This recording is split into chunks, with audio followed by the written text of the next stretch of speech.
गुरु भगवान के प्रेम के अनंत अनंत शुक्राने। तीसरे अध्याय का 8वां श्लोक भगवान कह रहे हैं, हे अर्जुन, तू शास्त्र विहित कर्तव्य कर्म कर। ध्यान दीजिएगा, तू शास्त्र विहित कर्तव्य कर्म कर। शास्त्र विहित मतलब जो हमारे शास्त्रों में लिखा है। आदमी कौन सा काम करे। 4 वर्ण में हमारा समाज बांटा गया। पहले क्षत्रिय लोग, दूसरे ब्राह्मण, तीसरे वैश्य परिवार यानी जो वाणिज्य वाले, व्यापार वाले, और चौथे शूद्र अर्थात सेवा वाले। नीचा मत करके देखिएगा, चारों समान है। मनुष्य भगवान की दृष्टि में समान है, कोई ऊंचा नीचा नहीं होता। पर बांटा क्यों गया? काम कैसे होगा? देश की रक्षा करने वाले दूसरे तरह के लोग होते हैं, एडमिनिस्ट्रेशन चलाने वाले दूसरे तरह के लोग होते हैं, पढ़ाई लिखाई करने वाले, कराने वाले, वेद पुराण और अथर्ववेद में दुनिया भर के हमारा जो सामाजिक विज्ञान, ज्ञान विज्ञान, नॉलेज, संसारी नॉलेज, विद्या, इसको पढ़ाने के लिए। तो ज्ञान विज्ञान के लिए फिर ब्राह्मणों में अलग अलग भेद कर दिए गए। कुछ तो जो शास्त्र पढ़ाते थे, ग्रंथ पढ़ाते थे, और कुछ जो किताबी विद्या, संसारी विद्या, अर्थ विद्या पढ़ाते थे। पैसा कमाएं तो कुछ पढ़ना लिखना पड़ेगा, ग्रेजुएशन, पोस्ट ग्रेजुएशन जो भी करके नौकरी करेंगे, व्यापार करेंगे, काम धंधा करेंगे, पैसा कमाएंगे। तीसरे वैश्य लोग अर्थात वाणिज्य वाले अर्थात व्यापारी लोग, ब्याज पर पैसा देने वाले, खेती करने वाले, गोपालन करने वाले। तब गोपालन होता था, अभी व्हीकल्स का, बड़ी बड़ी ऑटोमोबाइल इंडस्ट्री, बड़ी बड़ी इंडस्ट्रीज लगाने वाले, अब ये भी तो लोग चाहिए ना। तो ये तीसरा ग्रुप बन गया। चौथा, जो सब तरह के ग्रुप्स की सेवा करेगा, सेवा में रहेगा, सेवा करेगा, और उसी से उसका अर्थोपार्जन होगा, परिवार चलेगा।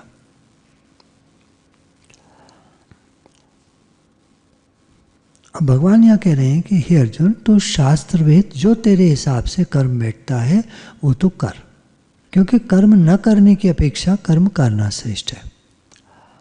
कर्म नहीं करेगा, कर्म न करने से तेरा शरीर निर्वाह भी सिद्ध नहीं होगा, शरीर का काम नहीं चलेगा। तो कर्तव्य कर्म कर। अब तेरा क्या कर्तव्य कर्म है वो तो देख, है ना। अभी बताए आपको 4 प्रकार के लोग होते हैं, वर्णाश्रम, 4 प्रकार से आश्रम, ब्रह्मचर्य, गृहस्थ, वानप्रस्थ, संन्यास। सबके अलग अलग कर्म है, सबके अलग अलग कर्म है।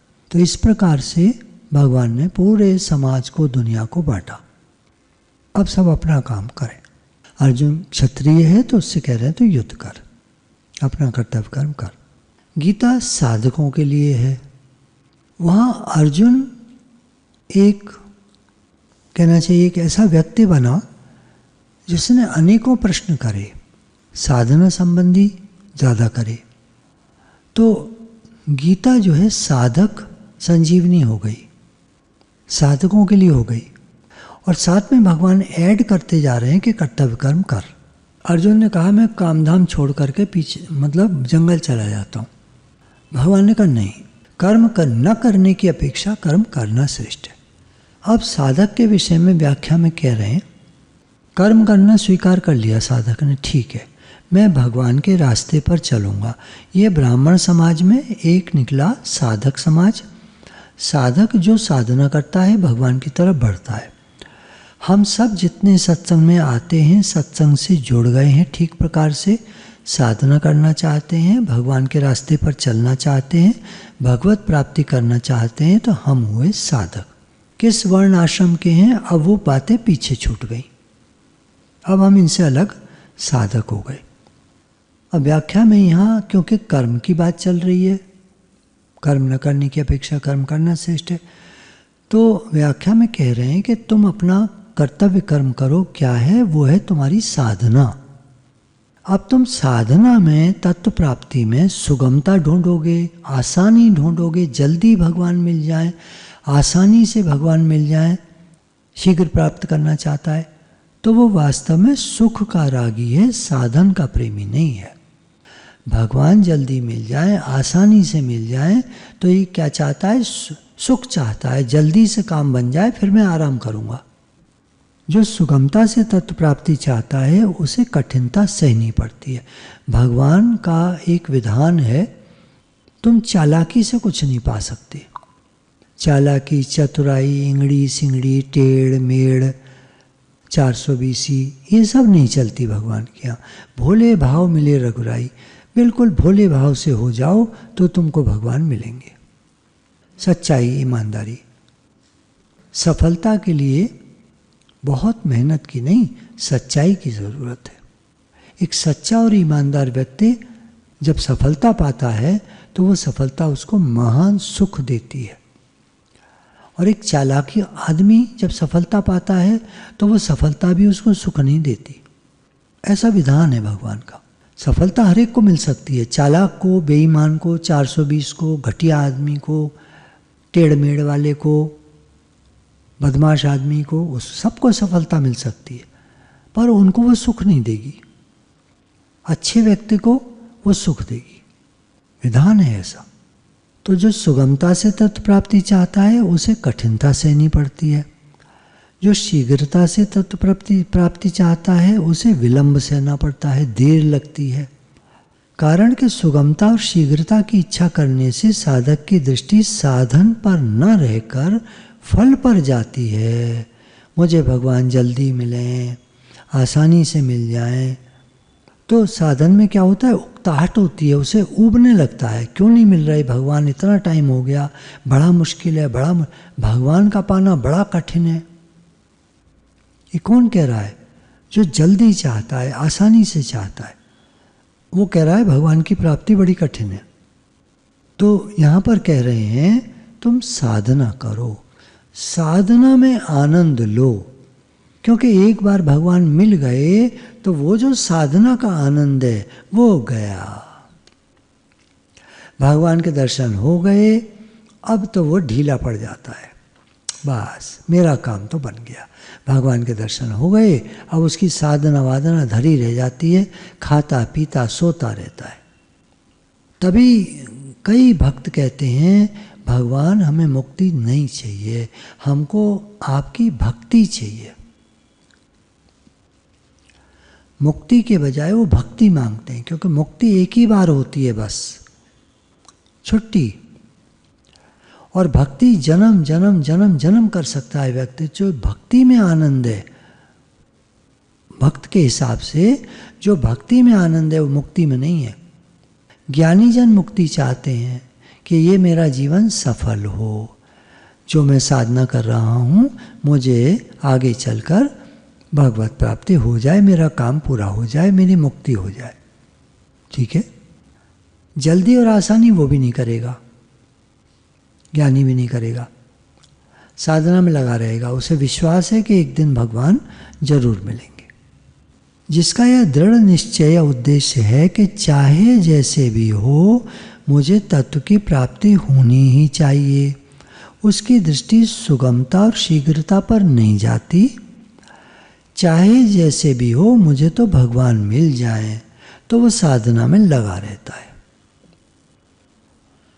तत्परता के साथ, शौक के साथ, उम्मीद के साथ, भावनाओं के साथ कार्य में लगा हुआ मनस्वी व्यक्ति, मनस्वी मनन करता हुआ, भगवान के ध्यान में लगा हुआ, सब कर्मों को करता हुआ, जब अपने उद्देश्य की पूर्ति के लिए कमर कस के लग जाता है, मुझे तो भगवान ही चाहिए बस, तो वो सारे दुनिया के काम करता हुआ, मतलब सेवाएं करता हुआ जो उसको मिली हैं। साधक के लिए तभी एक बात चल रही थी, साधक के लिए दो चीज़ बनती हैं, एक तो सेवा और साधना। अगर सेवा नहीं करेगा, खाली साधना करेगा तो पसंद नहीं आएगा, गुरु जी के आश्रम में नहीं चल पाएगा। खाली सेवा करेगा, साधना नहीं करेगा तो अपने कर्तव्य से रह जाएगा। तभी कहा ना सेवा सिमरन सत्संग, सेवा भी करे और साधना में सिमरन और सत्संग दोनों आ गए। कमर कसकर दृढ़ता से लग जाता है, तब वो सुख दुख की ओर नहीं देखता कि मेरे जीवन में सुख आ रहे हैं दुख आ रहे हैं। अब मैं थोड़ा सा बीमार हूँ, अम्मा जी को तेज बुखार होता था फिर भी बैठ कर सत्संग करते थे, शरीर कांप रहा होता था बुखार के मारे, कमजोर शरीर था, सत्संग कर रहे होते थे। तो ये मनस्वी व्यक्ति साधक सुख दुख की ओर नहीं देखता, वो साधना में लगा रहता है। अब मेरी तबीयत ठीक है, अब मेरी तबीयत ठीक नहीं है, अब आराम है, अब आराम नहीं है, अब ये है, अब वो है, कुछ नहीं देखता, जैसे भी है। जाही विधि राखे राम ताही विधि रही है, राजी हैं हम उसी में जिसमें तेरी रजा है, या यूं भी वाह वाह है या वो भी वाह वाह है। ऐसे हो वैसे हो, हमें तो भगवान आप चाहिए। साधक की तो बात ही क्या है, एक साधारण लोभी व्यक्ति भी दुख की ओर नहीं देखता। कह रहे हैं सुख दुख की ओर नहीं दिखता। देखिए कि लोभी व्यक्ति होता है, उसको आप देखिएगा, मान लीजिए कोई दुकान करता है, देखा जाता है कि पसीना आ रहा है, भूख प्यास लगी है, शौच जाने की आवश्यकता हो रही है, सब हो रहा है उसके शरीर में, भूख भी लग रही है, प्यास भी लग रही है, उधर टॉयलेट भी आ रही है। लेकिन अगर दुकान में माल की बिक्री ज़्यादा हो रही हो, ज़्यादा ग्राहक खड़े हों, तो वो नहीं जाएगा निकल के, ना खाना खाएगा, ना पानी पिएगा, ना टॉयलेट जाएगा, लगा रहेगा माल बेचने में। पैसे आ रहे हैं, पैसे आ रहे हैं। तो लोभी व्यापारी सब कष्ट सहन कर लेता है। देखा जाता है ना दुनिया में, आप देखते होंगे व्यापारी लोग, हमारे सत्संग के ही देख लीजिए, वो कौन से कम हैं, वो भी सब ऐसे ही करते हैं। पैसा आ रहा होता है तो उन्हें कुछ नहीं समझ में आता, लगे रहते पैसा कमाने में, सब कष्ट सह लेता है।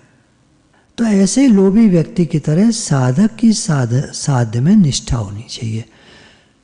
एक वो आता है ना बात कि जैसे लोभी व्यक्ति को पैसा प्यारा होता है, कामी व्यक्ति को स्त्री प्यारी होती है, इस तरह के जो आते हैं ना उदाहरण, ऐसे ही साधक को भगवान प्यारे होते हैं। बात अच्छी नहीं है, तुलना मत करिए, पर समझने के लिए कहा कि जैसे एक लोभी व्यक्ति पैसे की तरफ घूर घूर के देखता है, जल्दी पैसा कमाओ जल्दी, ऐसे ही साधक को प्रेम होता है भगवान से।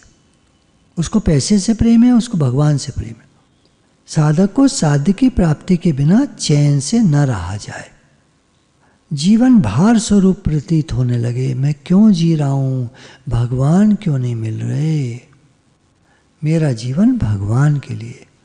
बात जल्दी की नहीं है, बात है लगन की, शौक की, दृढ़ता की, प्रेम की। खाना पीना आराम आदि कुछ भी अच्छा ना लगे, खा तो रहा है, जीने के लिए आदमी खाता ही है, पानी भी पीता ही है, प्यास लगती है तो, पर उधर ध्यान नहीं है, ध्यान भगवान की तरफ है। जो सामने आ जाए भोजन खा लो। काहे लिए जी रहे हो, खाने के लिए जी रहे हो या भगवान के लिए जी रहे हो। भगवान मिले इसके लिए जी रहे हो या खाने के लिए जी रहे हो, ये बात है। तो उसके हृदय में साधन का आदर और तत्परता, लगातार लगे रहना, ये रहता है। साधक के हृदय में साधन का आदर और तत्परता रहती है। साध्य को प्राप्त करने की उत्कंठा होने पर देरी तो असह्य होती है, अच्छा नहीं लगता देर हो रही है, पर वो जल्दी प्राप्त हो जाए ये भी इच्छा नहीं होती। ठीक है, अब क्या कर सकते हैं, देरी हो रही है, हम कब से लगे हैं, हमको इतने साल हो गए सत्संग में आते आते लगे अभी तक भगवान नहीं मिले, देरी हो रही है ना। पर जल्दी मिल जाए ऐसी कोई बात नहीं कहता वो, क्योंकि भगवान की मर्जी है, जब मिलना चाहे। देखिए दुनिया में भी देखा जाता है, किसी ऑफिसर के यहाँ कोई मिलने जाता है, पता चला लाइन लगी है वहाँ, तो लाइन में लगना पड़ेगा, नंबर आएगा तब अंदर जाओ। दुनिया में भी ऐसे देखा जाता है। तो भगवान के यहाँ लाइन नहीं है, लेकिन भगवान साधक को मजबूत बना रहे होते हैं, उनके अपने तरीके हैं। भगवान चाहते हैं कि मैं मिल जाऊं, इससे पहले मेरा साधक ऐसा ऐसा ऐसा, उसमें ये गुण ये गुण ये गुण होने चाहिए, तो भगवान उसको उसी तरह आगे बढ़ाते हैं। उत्कंठा दूसरी बात है, जिज्ञासा होना, उत्कंठा होना, भगवान मिले ये तो ठीक है, पर शीघ्र मिले ये दूसरी बात है। ये नहीं होता साधक को, जल्दी मिल जाए, आसानी से मिल जाए, ये नहीं होता। मिल जाए बस, मैं साधना में लगा रहूं और भगवान मिल जाए, ये है सही। साधना पे ध्यान है। आज मेरे को गुरुजी ने कुछ सेवा दी, पर हुआ क्या, कुछ अब क्या कहेंगे, प्रकृति का क्या विधान होता है। अभी तो मैं गुरुजी से बात करूंगा तभी जवाब देंगे वो, कि आपने ये 10 साधनाएं दी थी आज के लिए और 4 पूरी हो पाई 10 में से। 40% नंबर में पास हुआ आज मैं। पास तो हो गया पर 40% पे, मिनिमम पे। अब ये तो गुरुजी बताएंगे ऐसा क्यों हुआ। इतनी परीक्षाएं आई, इतनी बाधाएं आई, इतनी चीज़ें आई कि वो कर ही नहीं पाया मैं सारी साधना। हालांकि मैंने सुबह ही गुरुजी से कह दिया था कि आप ही कराएंगे, मेरे बस का नहीं है। देखा जाए तो साधना भी गुरुजी कराते हैं, हमारे बस का नहीं होता। अक्सर साधक क्या होता है, जब सोचता है कि मैं आज बैठकर गीता का एक अध्याय पढ़ूंगा, इतना काम आ जाता है, उस दिन सेवाएं आ जाती हैं कि बेचारा वो पढ़ ही नहीं पाता पूरा अध्याय। अब क्या करे साधक। तो भगवान की लीला ऐसी ही जानकर, क्षमा मांगकर भगवान से, प्रभु मेरी तो बहुत इच्छा थी, मेरी तो बहुत जिज्ञासा थी, मेरा तो बहुत प्रेम था, मेरी बहुत भरसक मैंने अपने प्रयास किया, अब प्रभु पूरा नहीं हो पाया, मैं क्या कर सकता हूँ, प्रभु मुझे क्षमा कर दीजिए। माफ़ी मांगता है भगवान से। साधक बहुत सिंसियर होता है, ध्यान दीजिएगा, बहुत सिंसियर होता है। उसको साधना करनी है, साधना नहीं हो पाती, उसके अंदर में बहुत खराब लगता है। लोग लगे पड़े हैं अपना बिजनेस में, इसमें उसमें, हम बड़े सत्संगी हैं, हम बड़े सत्संगी हैं। हंसी आती है, तुम काहे बात के सत्संगी हो भैया, कौन सी साधना कर रहे हो तुम। लगे पड़े हो काम धंधे में, अपने दुनियावी संसारी चीज़ों में। सबसे आगे, सबसे नंबर 1 पे बैठेंगे, प्रश्न करेंगे हमें भगवान कैसे मिले। भैया मुझे कैसे पता कैसे मिले, तुम देखो कैसे मिले, साधना बता दीजिए। करोगे हो नहीं, टाइम वेस्ट करोगे, एनर्जी लोगे गुरु की, करोगे कुछ नहीं। तो गुरु भी तो देखते हैं ना कि सामने पूछने वाला कोई साधक भी है या खाली बात ही कर रहा है। साधक है तो ठीक है, गुरु भी मेहनत करने को तैयार है। गुरु काहे लिए होते हैं, संत लोग काहे लिए होते हैं संसार में, हमारे उद्धार के लिए तो होते हैं। काहे लिए जी रहे होते हैं वो। जो मैं कभी कभी बताता हूँ, हिमालय पर जो योगी जी हैं उनकी उम्र 2000 साल है। बहुत सारे लोग तो विश्वास नहीं करते इन बातों पर, कोई बात नहीं, मुझे फ़र्क नहीं पड़ता। तो मैं उनको जब मोबाइल मिलाता हूँ, वहाँ मोबाइल नेटवर्क नहीं है, वहाँ फ़ोन काम नहीं करते, छोटा बड़ा कोई फ़ोन काम नहीं करता। तो जब मेरी उनसे बात होती है तो वो इतनी पहेलियाँ सुलझाते हैं जो मन में होती हैं, जिनका जवाब वही दे सकते हैं, दुनिया भी कोई व्यक्ति नहीं दे सकता। जो भगवत प्राप्त पुरुष हैं वही हमें भगवत प्राप्ति का मार्ग दिखा सकते हैं। ये लोग जो खुद ही चल रहे हैं रास्तों पर, कुर्सियाँ बना बना के बैठ गए हैं, ये हमको भगवान का रास्ता कैसे दिखाएंगे। अपना आश्रम बनाने में लगे हैं, पैसा कमाने में लगे हैं, ये हमें भगवान का रास्ता कैसे दिखाएंगे। तभी कहा कि गुरु कीजिए जान के, पानी पीजिए छान के। गुरु जान के करो, ऐसे गुरु हों जो भगवत प्राप्त महापुरुष हों। तभी तो मैं खुलेआम कहता हूँ मैं कोई गुरु नहीं हूँ, मुझे भगवान मिले ही नहीं है अभी तक, तो मैं कैसे कह दूँ मैं गुरु हूँ। मैं तो गुरु का बच्चा हूँ, मैं आपका स्पिरिचुअल फ्रेंड हूँ, ये कहता हूँ। हाँ ये ठीक है, मैं आपका आध्यात्मिक मित्र हूँ, अध्यात्म के मार्ग पर चल रहा हूँ और मेरे ऊपर मेरे गुरु हैं, बड़े बड़े जो भी गाइड कर सकता हूँ मैं आपको, पर पहुँचाएंगे स्वयं भगवान या गुरु। तो लगे रहें, शीघ्रता और आसक्ति ये सब की, और सुख भोग, ये सब मार्ग में बाधाएं हैं। जल्दी मिल जाए, आसानी से मिल जाए, सुख भोग भी मिलते रहे मुझे, मेरी आसक्तियाँ सब बनी भी रहें और मुझे भगवान भी मिल जाए, ऐसे नहीं होता है। किसी संत जी ने कहा, जो घर फूके आप ना चले हमारे संग। शायद कबीरदास जी का ही है, जो घर फूके आप नो चले हमारे संग। घर फूके मतलब मोह ममता को काट दो, आसक्तियों को काट दो, अपनेपन को काट दो, मन को सबको हटाकर हमारे संग गुरु जी के साथ चलो। अभी गुरु जी शिविर क्यों लगाते हैं, देखा जाए तो क्यों लगवाते हैं? मुझसे कहा शिविर लगाओ। अब अभी तो शिविर होके चुके हैं कई, अभी एक दिन का कल के लिए रखा है। क्यों? वो कहते हैं जितने शिविर लगेंगे ना, मोह ममता आसक्तियाँ तुम्हारी भी और लोगों की भी कटेंगी, मेरी भी कटेंगी। मुझे समय देना पड़ेगा, तैयारी करनी पड़ेगी, पढ़ना लिखना पड़ेगा, और सबकी कटेंगी। घर छोड़ छोड़ के आएंगे, एक रात तो लगती है ना भाई। कल आएंगे सुबह, परसों जाएंगे तो एक रात लगेगी। आसक्ति थोड़ी तो कटती है ही, सुख आराम कटता है। सर्दी का टाइम है, रजाई में घुस के सोते हैं लोग। अब यहाँ कोई रजाई ढंग की थोड़ी मिलेगी, पता नहीं कैसी मिले। भाई जैसा देकर आ रहे हो वैसा मिलेगा। 2 लेडीज़ थी ना, तो एक बार एक महात्मा जी आए मांगने कुछ, तो एक ने फटा कंबल दे दिया, एक ने अच्छा दे दिया। 2-4 महीने बाद की बात है, वो कहीं गांव में गई हुई थी, किसी फंक्शन में लौट रही थी, तो रास्ते में जोर की बारिश आ गई। छुपने को उन्होंने देखा तो एक कुटिया थी, उसमें घुस गई दोनों। ऐसे थोड़ा बना हुआ था, 2-3 कमरे बने हुए थे, तो उसमें घुस गई। तो बिजली कड़की तो देखा वहाँ कोई बैठे हैं, ध्यान कर रहे हैं। तो उन्होंने कहा, महाराज हमको कंबल मिल जाएगा, कुछ मिल जाएगा, हम तो ठंड के मारे काँप रहे हैं बुरी तरह। तो उन महात्मा जी ने उठा करके 2 कंबल उनके आगे फेंक दिए। तो उन्होंने उठा लिया एक एक। अब एक ने ओढ़ा तो फटा फटा कंबल था, एक ने ओढ़ा तो बढ़िया था। तो चिल्लाई फटे वाली, मुझे फटा कंबल क्यों दिया है? तो उन्होंने कहा, देख ले, जैसा तूने दिया होगा वैसा तेरे को मिल गया है। तो वो देखती है, जब बिजली कड़की अगली बार लाइट हुई तो देखती है, अरे ये तो मेरा ही वाला कंबल है जो मैंने दिया था। एक महात्मा जी आए थे उनको। तो दोबारा बिजली कड़कती है तो देखती है महात्मा जी की तरफ, अरे ये तो वही महात्मा है।